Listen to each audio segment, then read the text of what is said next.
This is a homemade broadcast radio production. Whether your radio dial is set to music or news or talk, each could be offensive. But when it comes to making waves on the air, dicey language and spicy topics are turning up all over the dial. If you're not a regular to this type of radio, here's a word of caution. You may find it explicit. You decide if Tampa Bay radio is blaring out airwaves or shockwaves. Turn on your radio and find wholesome family entertainment. Turn on your radio today and make your mother blush.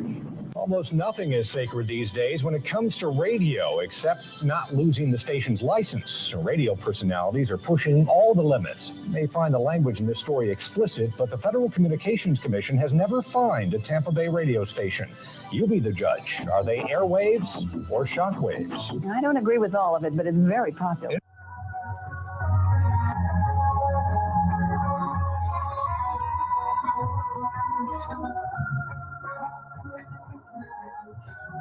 Personnel, this is CVTS. Base vehicle pre-count operations will start on my mark at 5, 4, 3, 2, 1. It is the Homemade Broadcast, episode 497. My name's Will Kuntz, and I'm always joined by my friend. She's got a nice hot tea. It's Anna Hummel.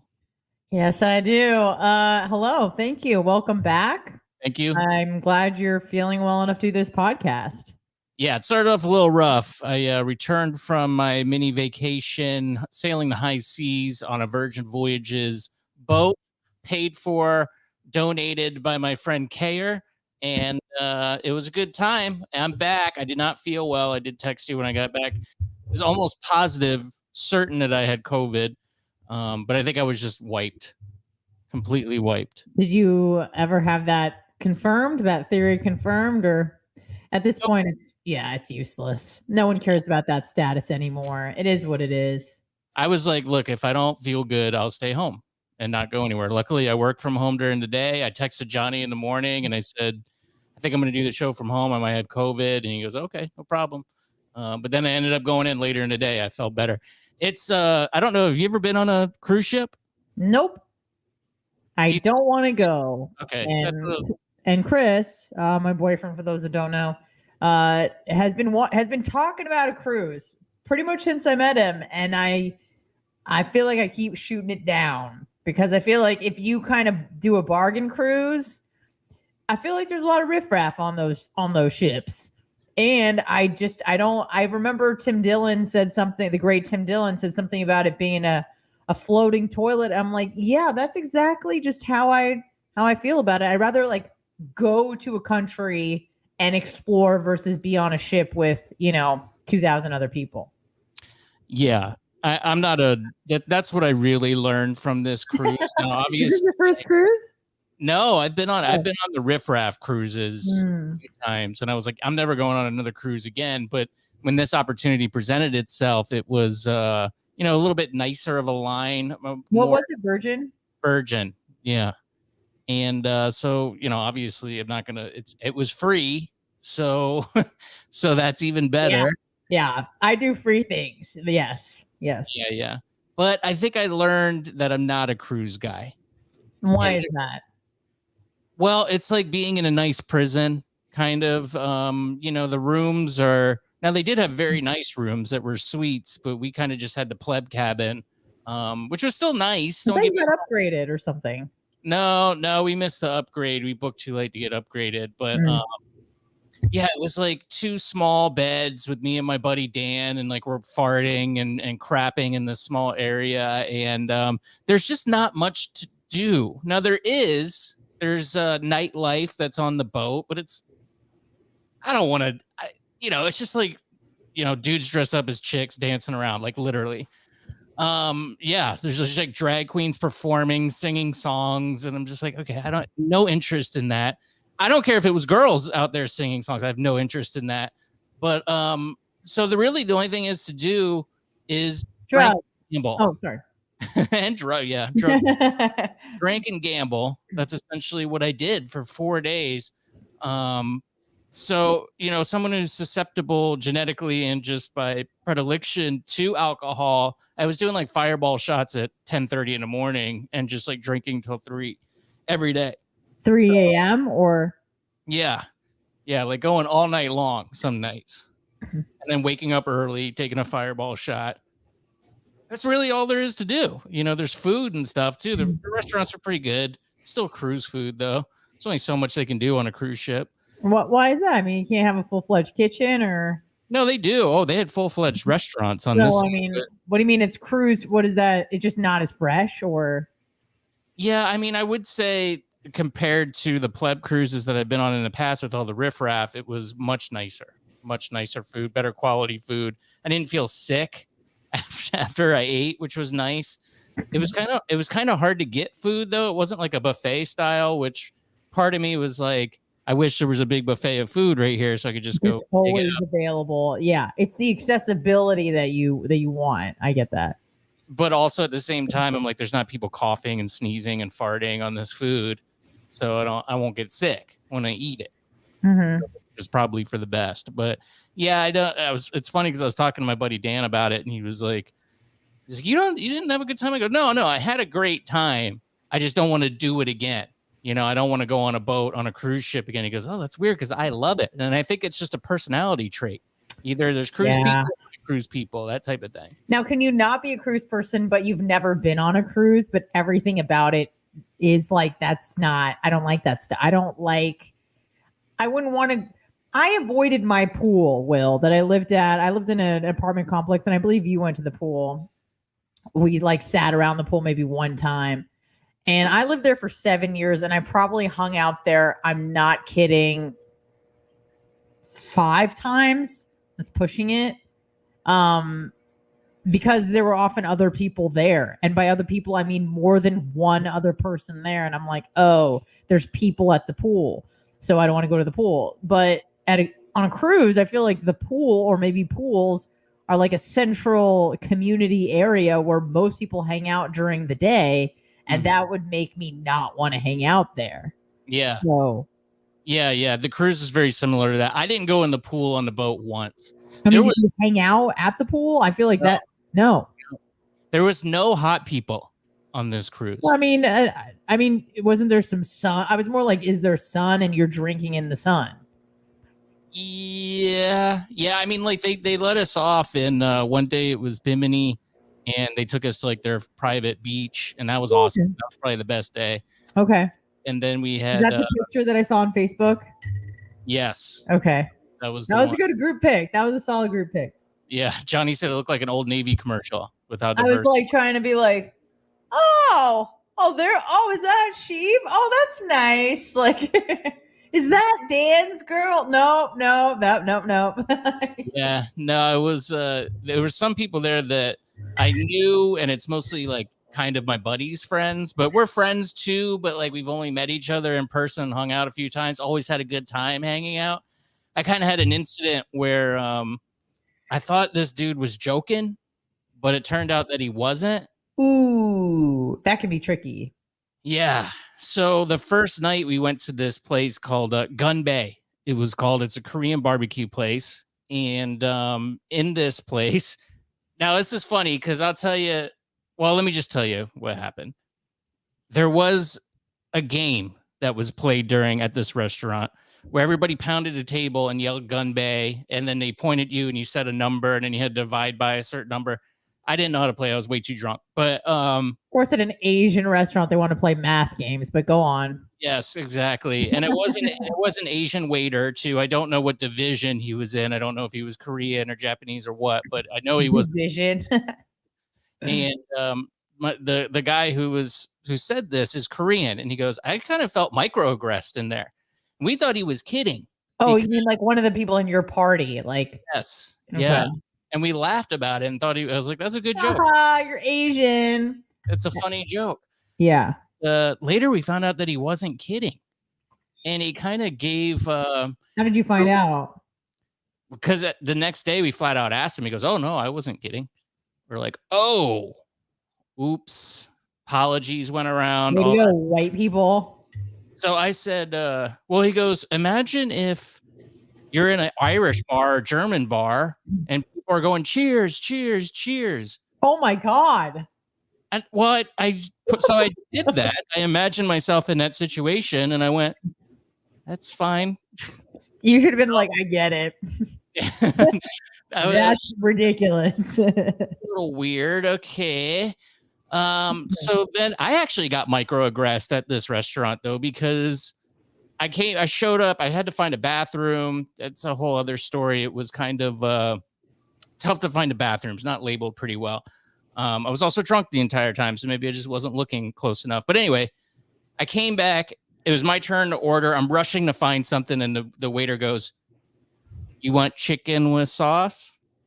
And shook his head, got really close to me, meaning just orange chicken. Come on, you white chubby boy, you know you want some orange chicken. That's what you like. And I went, no. And I ordered some beef thing, and then I was like, damn it, I should have got orange chicken. That guy was right.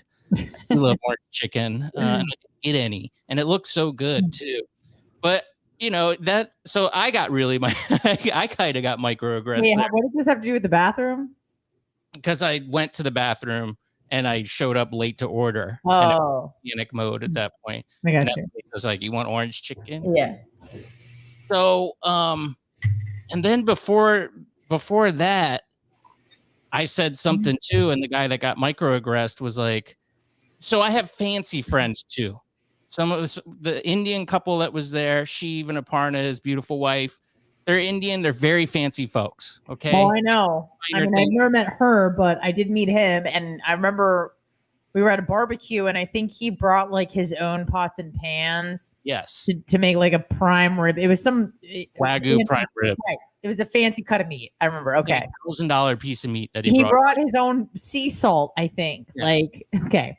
So I said that I was making a joke, obviously. Oh, well. And I said, oh my God, I'm surprised they didn't show up in robes. I was expecting some fancy robes in here. And the guy who was microaggressed went, oh man, that's racist. Come on. And I was like, what? Because you didn't mean because they were Indian. You just mean because they're fancy, right? Or even if you did, but. The fact of the matter is we were at a Korean place, an Asian place. They're not Asian. They're Indian. So I was more making a point that they're very fancy. That's what the joke was. But he took the racial aspect of it. So I kind of just like, you know, kind of shook that off. And there was little things throughout the trip where it was, I didn't know what was real, obviously I don't want to, hurt his feelings or offend him or anything. But also I felt like I had to walk on eggshells. And so did a lot of other people during that just trip. The one dude, or was it other people? Just the one. And I asked Ben, the guy who's kind of the conduit between us, because he's friends with them, we're friends with Ben, and then we kind of lump in together as one group. I was like, yeah, I can't tell if he goes, I don't think he's serious. And I go, I don't know, dude. I think he's serious. And he goes, oh, maybe that's why he kind of gave me crap about because his girlfriend's Mexican, and Ben said Feliz Cumpleaños to her for her birthday, which is happy birthday in Espanol. And he kind of got like, what the hell, man, type of thing about that. But I know. It was which sucks because I've had such a good time with that person. I don't want to feel that way around them. But that's. Did you? Because it sounds like there were like several different instances where he was being a little bitch. So yeah, it was unfortunate, but overall, he was never like mad or upset. He would just kind of, if he saw something that he felt was egregious, he would say something. And listen, I've had people do that to me too, and I'd probably be more comfortable if they just called me out for being a racist, or when I said something I maybe shouldn't have said, I used the R word. And I was talking about myself and being like drunk or something. I don't know, something like that. And I got a talking to. Like I said it, and then a few minutes later it was like, hey, listen, I know you use that word, blah, blah, blah, but you probably shouldn't. Takes all the wind out of your sails. Yeah.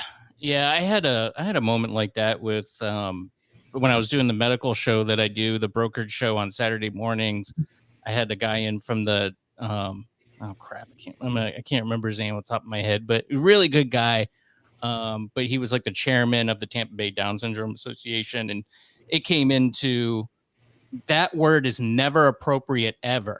And I was like, well, I mean, it's a medical term, right? I mean, there's a fire retardant, right? I mean, like that. But I had to pull myself back and go,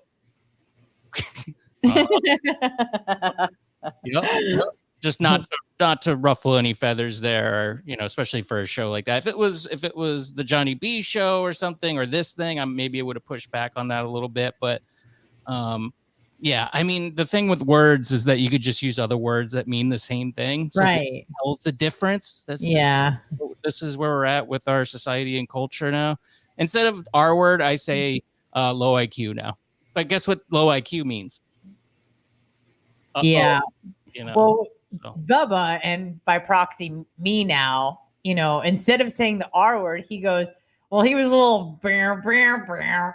So like, which is worse? Like that is worse than calling them. Yeah. We get away with calling someone a little brr, brr, brr. So we just say that instead, which is honestly more fun than saying the R word. So true. I mean, the R word is more clinical, certainly. Than that. That's what I'm saying. Like that's worse. So it's so much worse than just saying it. But whatever. I mean, I can't. However people feel, they feel, and you got to know when to hold them, know when to fold them with that stuff. So it's not worth it. So I'll say low IQ instead. But when I say that, now you know the code. Yeah. The code. So yeah, that was the only really uncomfortable thing about the cruise, other than sleeping in a twin bed with my buddy right next beside me. That was nice and not at the same time, Were you really farting on each other? Oh, I was bad. Well, imagine if all you're doing is drinking and eating. It's probably not good for your GI. So yeah, I made sure I brought a bunch of medications with me. I wanted to make sure I didn't embarrass myself. Or I brought all the Gazex, the antacids, all that. Does that really work? Does that help? Oh yeah. Yeah, I brought probiotics. I took those too to really that definitely helps a lot. So I was up the first night. I brought some money. I had money in a piggy bank that I kind of saved cash over the years in, and I had like a good chunk of cash. Like I think I had $1,000 that I took on this boat, and I was like, I'm gonna lose this at a blackjack table. I'm okay with it. This is what I'm gonna do. And I ended up going up the first night 1,500 on the blackjack table, and I never win anything. I never win at blackjack. I knew I was going to lose.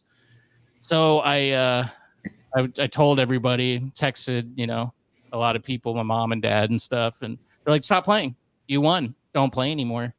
But again, because it is a cruise ship and it's either watch some men dressed up as ladies sing songs and dance around, or you can play cards. I chose. Let me ask you this. So you won 1,500 from your 1,000, or did you put down like $100 and from that you won 1,500? I was 1,500 up from that, so I never even got into my original pot at that point. I was 1,500 up. Does that make sense?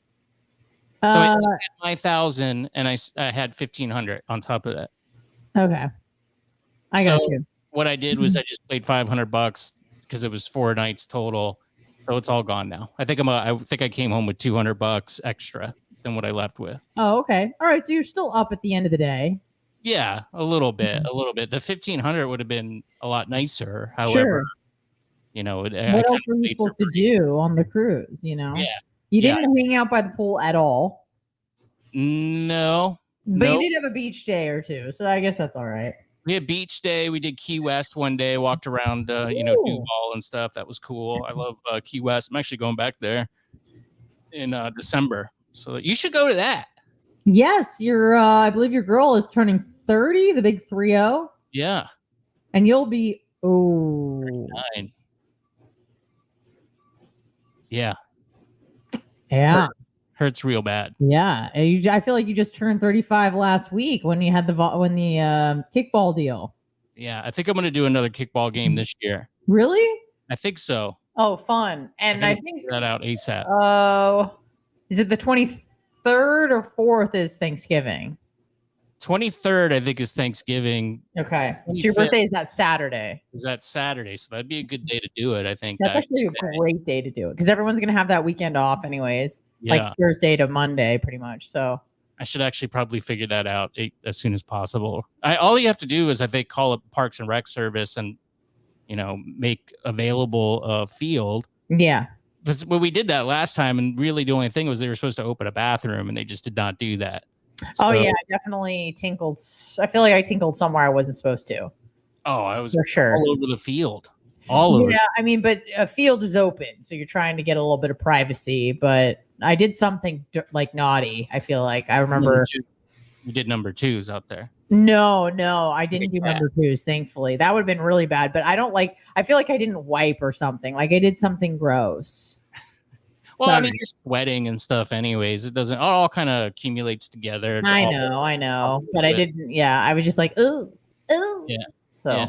Not used to that. No, mm-mm. not good. Not good. Yeah. So I got to work on that. That's what I'm going to make my mission be. I accepted another job and then just didn't follow up as soon as I got back. I was sick. Wait, so you hold on. So you finally get this job, Yeah. Yeah. and so you're not doing this job. I don't think so. Okay. Okay.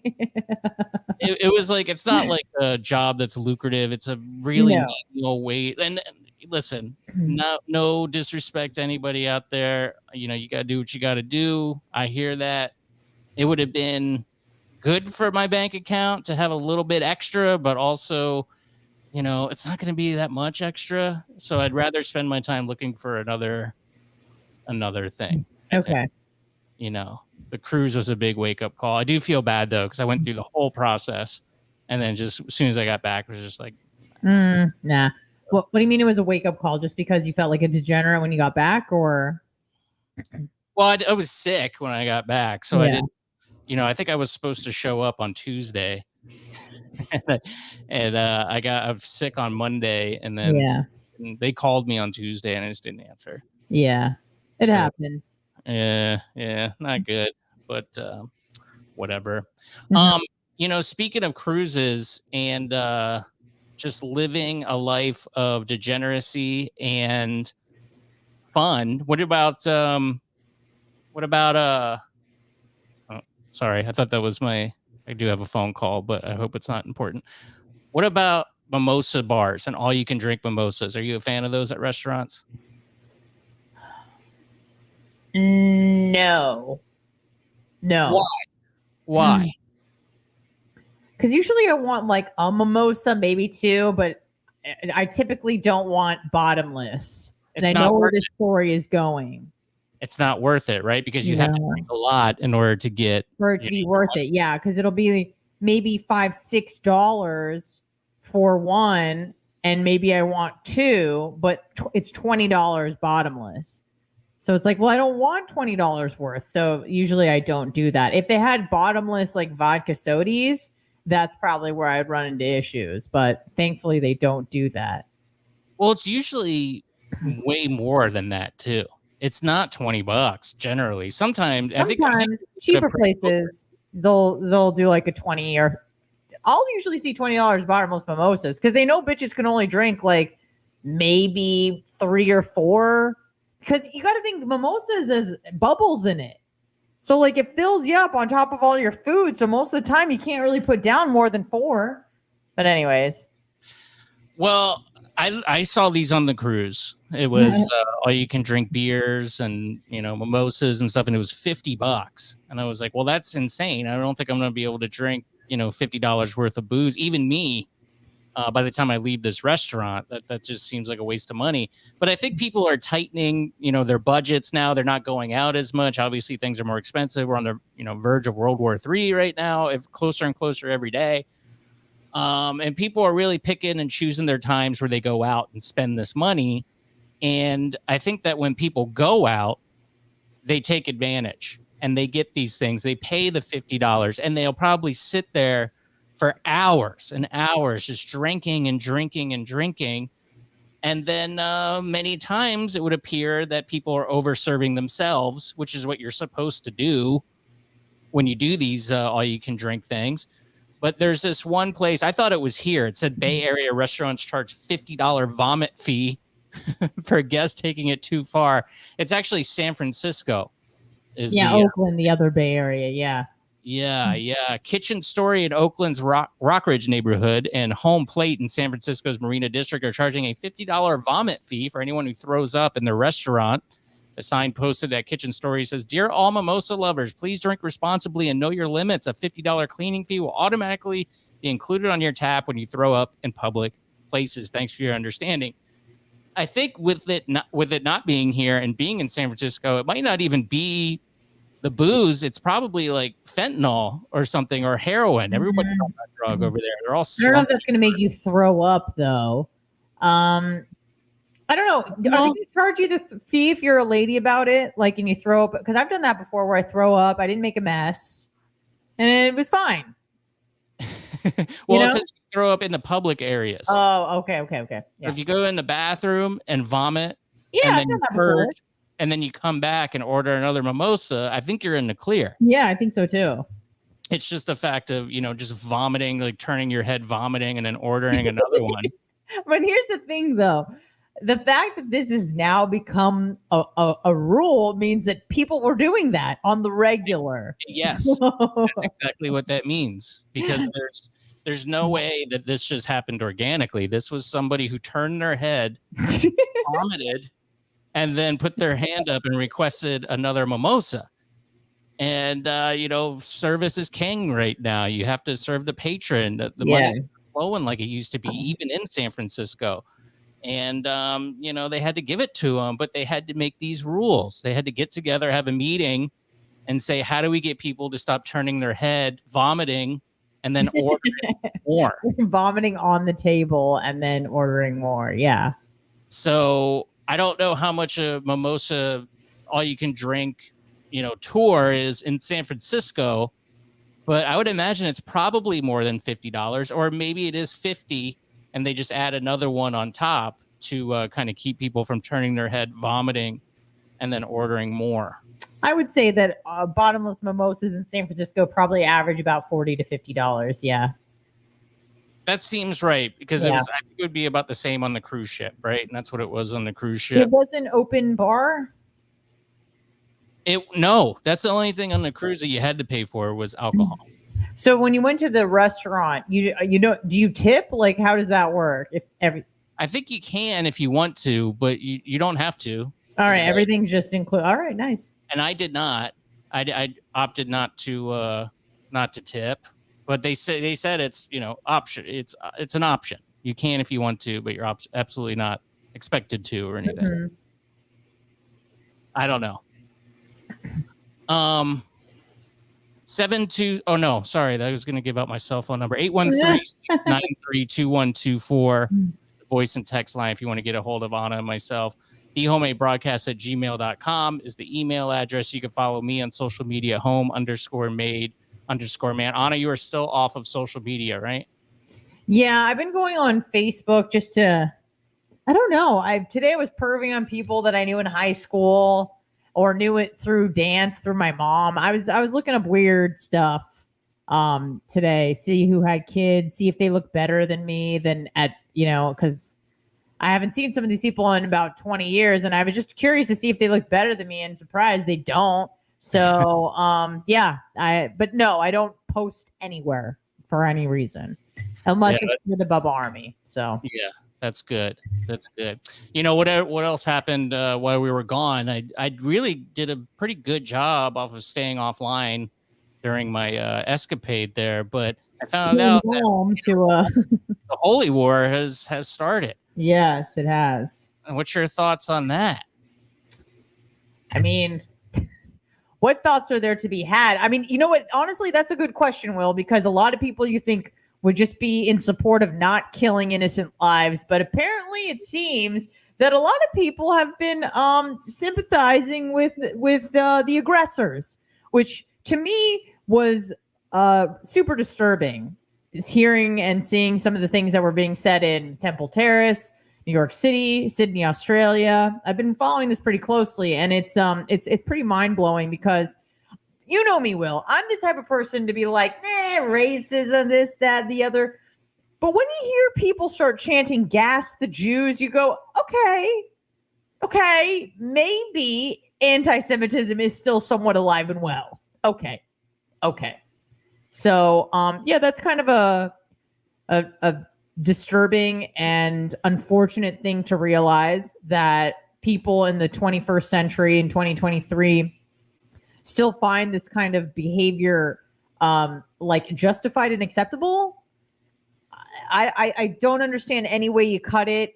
It's just the stories that I keep reading right before bedtime, which I do not recommend, just seem to be one more horrifying than the next. You know, I really have been trying to stop myself, but you just read these not testimonials, but these personal stories of people that have survived or died or, you know, come to a kibbutz and see murdered and beheaded babies and children. You're just like, it makes you lose faith in humanity, you know? But, So I don't know. This is a really confusing one for me because I know that there are not really any good guys in this thing. I know this is a millennia old, you know, battle really between two cultures. it is and it isn't. But Yeah. go on. Yeah, but I mean, they've not liked each other for a long time, since the beginning of time, essentially. And then they also have this thing where this country was put in the middle of the desert in the 40s and started out with these little encampments, and then it got a little bigger, a little bigger, a little bigger, and now you hear arguments that these people are pushed into this little open air prison, and of course they're going to fight back. And Yeah. it was an insane thing that happened. I watched these people on motorized fans with parachutes attached to them riding into a music festival in Israel and opening fire and killing a bunch of hippies Yeah. in the middle of the desert, which is insane. Yeah.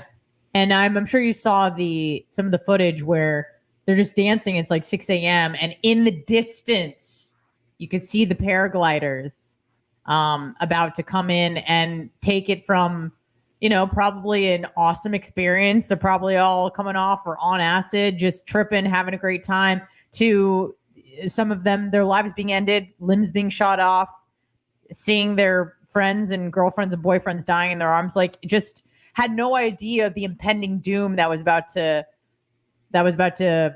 happen to them. So it's just, it's really effing sad. What's your thought on, I've heard people say that there's no way that they wouldn't have seen this coming because they have this radar system that you can, if a fly goes through, I mean, that's exaggerating a little bit, that they're going to see it on this radar, that this was maybe an opportune attack, a la maybe 9/11, depending on where you stand on that. But they're going to take full advantage of this unfortunate event and really end this dispute that's been going on for a long time. Now, it's not going to end the land dispute. In fact, it seems like there are really no good guys in this situation, but eventually you're going to have to pick a side. That's what I feel like. Well, I think that both sides have been hypocritical, made mistakes, overstepped boundaries, of course. But at the end of the day, there are better sides. I'll say that. You know, I'm not going to say anyone has, you know, no blood on their hands. And, you know, I was born in Israel. I'm Jewish by culturally, Jewish and ethnically Jewish. I'm non-practicing. But most Jews in Israel are secular. So probably actually, my dad, who frequents Israel, thankfully was not there during the time of this invasion, but was there in April, and his best friend has lived there for probably close to 40 years. So we actually had him call into Bubba's show yesterday. Him and his wife were talking live from Tel Aviv. So it was interesting to hear from them and ask them all the questions about, you know, kind of like what you said about that oversight, where it's like the intelligence community there is, you know, one of the best in the world. And this was apparently happening right underneath their nose, and they didn't pick it up, or they did pick it up and just thought that they were posturing. That's what I kept reading, is they didn't think anything of it, because you got to think, like, if you intercept 2,000 different invasions, attacks, aggressions, whatever, you know, the one that slips through, everyone is going to blame you for. But unfortunately, this one was a big one. This wasn't just a few rockets. This was land, sea, air, rocket invasion that I think right now, what is it, over 1,100 Israelis? I want to say 2,500 total people have died. I mean, those are big numbers. So Yeah, and we've only just begun. This is going to be a long attrition, much like Ukraine and Russia going at it right now. yeah. I have a really feeling of dread, and I don't know if it's my natural pessimistic type of. I think I'm a realist, maybe not a pessimist, but I feel like something's really bad's going to happen soon. And Like nuke wise, or well, maybe not even that, but just like I'm worried about the main thing I'm worried about is because our southern border was so open, even though many people claim I that know what you're talking about. Yeah. that there's a lot of people who might be antithetical to to this place that are going to, because I think the main guy from Hamas called for people all over the world to start shooting. So I'm concerned with the undocumented folks that came through, where they stand, where their loyalties are, if they have any. And I have a feeling of dread that within the next few weeks we're going to start getting it here now too. Yeah. My name is Juan. Yeah. Well, it was so weird because you saw at the border, it was like, yeah, there was the Central American folks. It wasn't really Mexicans. It was Central America, some South Americans, and then it was like Russians and Ukrainians and Haitians, and there were people. One of whom I was like, okay, that guy's from Pakistan, so that's interesting. And it's not like this is they've apprehended registered ISIS fighters at the border before, years ago, with it being so that happened. I mean, like, it just, of course it did. Come on. And then you wonder where some of these, how did you even get to Mexico or wherever you landed? Obviously somebody's shipping you in and paying for you to get there. All these people seem to be men in their 20s and 30s. I rarely see, families and women and children. So you see them mixed in, but I would say it's overwhelmingly male fighting age. So I don't know. Maybe this is part of the plan all along. I don't know. To just go through the crap, and then we'll have one globalized world once we're all done. But a lot of people are going to probably perish in the meantime. Yeah. No, I've heard similar concerns that there are sleeper cells of these Islamic extremists in pockets of the United States because of the porous border in the South. It's weird. Like, I was thinking about religious extremists in that term. It's like, I almost don't even want to call them that, because everybody who's not an extremist is a poser. Do you know what I mean? Like, if you decided you wanted to dial down your Judaism or dial down your Islam or dial down your Christianity, like, you're not the one. These people are taking it literally. Like, they read the book and they go, oh, these are the rules right here. This is what we can do in the name of Allah or in the name of Jesus or in the name of Yahweh, whatever. So when I see that sort of stuff and they're like, oh, they're radicalized, it's like, no, they're just like what Islam like is. And everybody else is like dialing it down because they're fitting it into a more modern civil society. So I don't know. I mean, you could be Muslim without being a Islamicist, right? Well, you don't need the caliphate. In the book, it does talk about not allowing people to live that don't declare Allah as their God. I mean, it's a pretty violent book. You're about things it has compassion for people who think and feel the way that you do. But outside of that, it seems like those who do not worship me as the God or the holy prophet, they're fair game to be butchered to death. Well, you got to pay the tax too, right? Is there a tax that you can pay, money? If you want to live there, not follow the caliphate, you have to pay a tax, I'm pretty sure. Or they'll cut your head off. Maybe you can, I'm sure anybody can be bribed, but it's kind of hard to bribe, like, let's say, I don't know, the royal family in Saudi Arabia when they've got trillions of dollars. They're not really too concerned with your $150. I haven't read the Quran, so I don't know. But I think that was part of what I heard was in the book. I don't know. That you get to pay off. Yeah, I mean, I'm sure that that's part of it. I haven't read the Quran either, but I have looked up passages like because I'm like, it doesn't say that in the book, and then it's like, yeah, it does, and I look it up, and sure enough, it's in there. It is in there, and the Bible's no better in some ways, but it seems like they've dialed it back. Which maybe they're not true followers, but also they're raping little boys too, so they got their own deal going on, a little different. But I think not good, but better than what they're doing, than what Hamas is doing. Yeah, I mean, I guess that's the point, right? Is like you can be like a dialed back Christian, you can be a dialed back Muslim too, and not follow the book as closely as you probably should by the letter, but you still consider yourself part of that group, like a reformed, moderate. Right, but then that's not like. Then you are changing the interpretation of whatever your religious text is to fit your new life.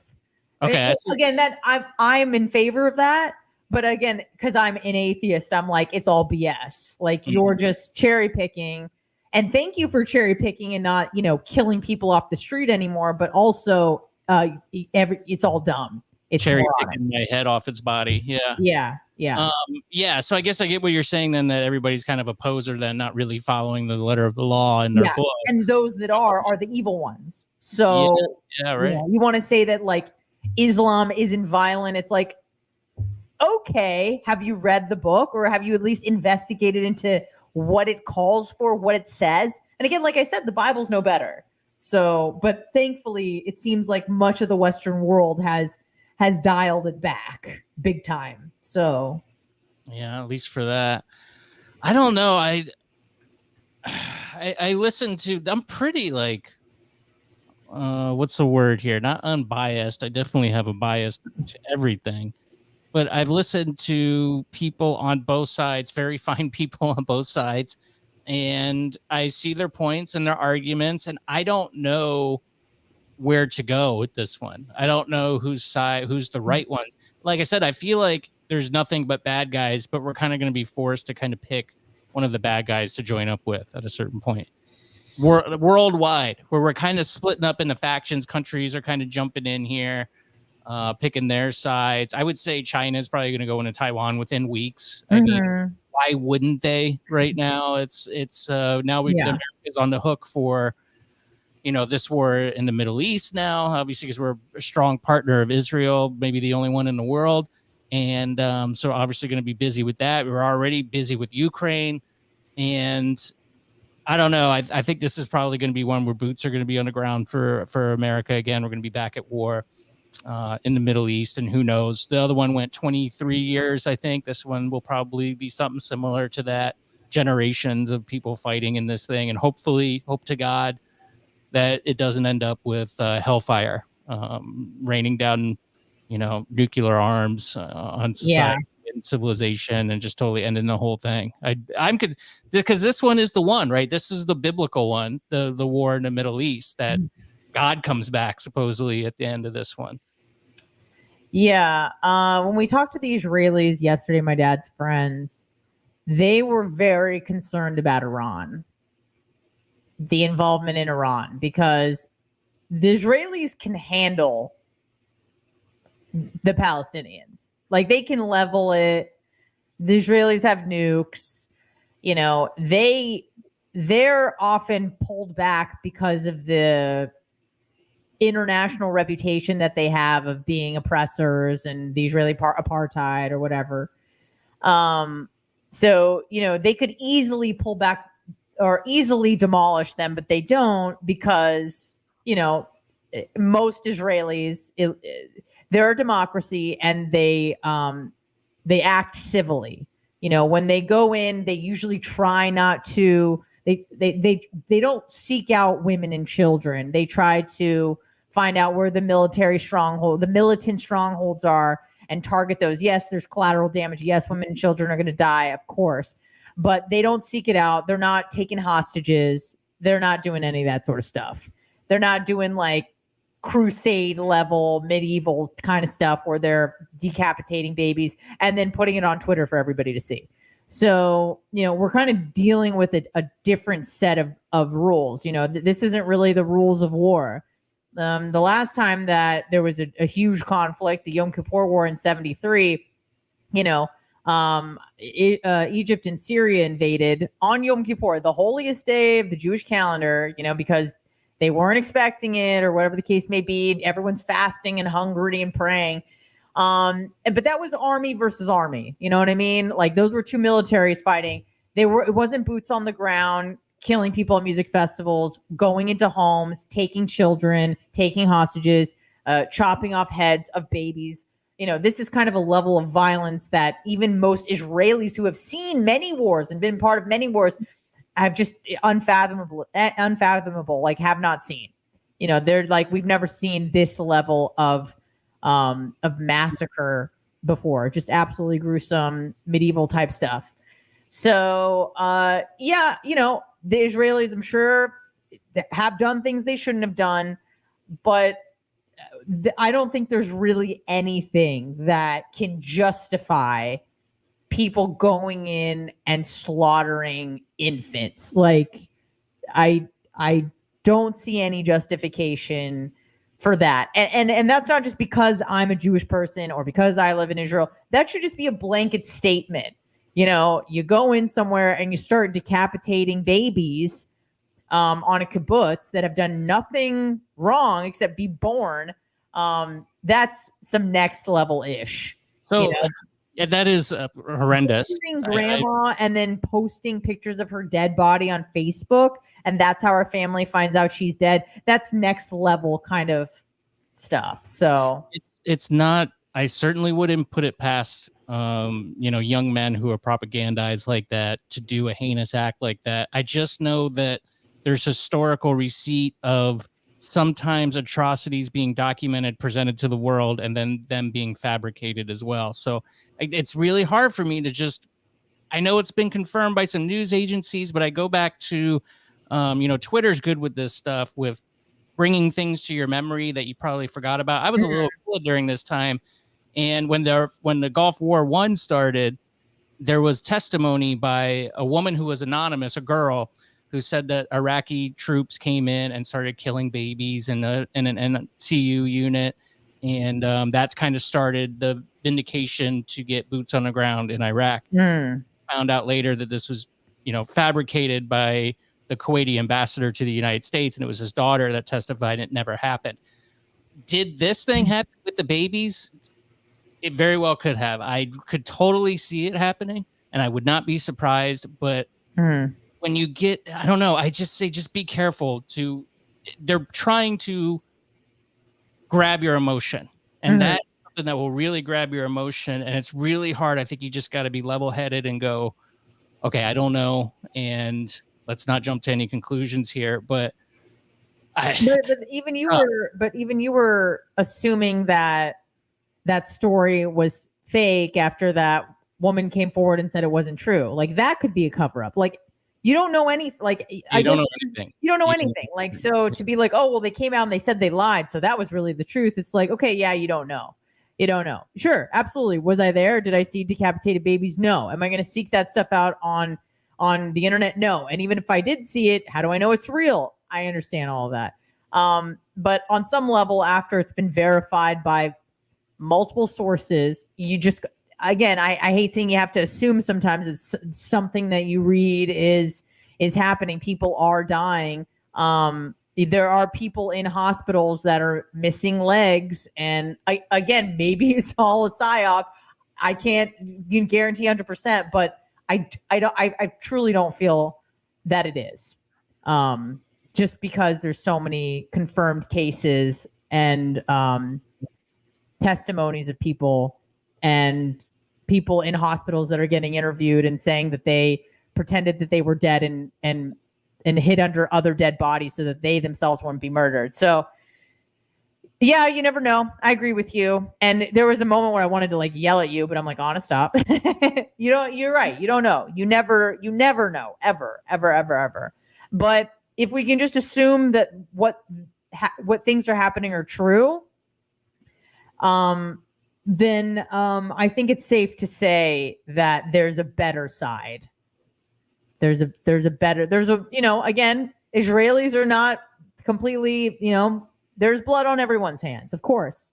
Of course. And I've been doing a deep dive into the history because I didn't want to just be the person who's from Israel or was born in Israel and who's Jewish, who just sides with the Israelis. Like I really wanted to understand the deep history of the region. And so I've been doing a deep dive the last couple of days. And it just seems like to be somewhat blatantly clear that, especially Hamas and groups like that, they're not interested in a two-party state. So it's really hard for Israeli diplomats to go, listen, you keep yelling at us to give them land and have a two-party state. They're in their charter, much like in the charter of BLM to, disintegrate the nuclear family. In the charter of Hamas is, exterminate Jews, eradicate Israel. That's their mission statement. So it's like, okay, well, how do you do diplomacy with people like that? You don't, Yeah. And on the other side, I've heard that these diplomats have done everything they can to not make it happen on the Israeli side. To Scott Horton, antiwar.com is a good person to follow if you want some nuance on that. I mean, I don't know, Anna. All I could say is that it's probably going to get a lot worse, and it's a damn shame. And I'm going to go out on a limb and say something crazy. War is bad, and we shouldn't do it. Yeah, it's bad, but also, and again, assuming everything is true with the Hamas thing, because that's all we can do is assume something is true, right? Like you read something. Is the Ukrainian war even a thing? I don't know. I'm not there, but we have to assume, when we talk about it, that something is happening over there. But if all of this is true, there's probably not going to be a Gaza Strip for much longer in terms of, they're gonna level it, and they already started to. So it's disturbing, and also I know that there's been a call for. At least some people in Congress have suggested that Israel shouldn't retaliate.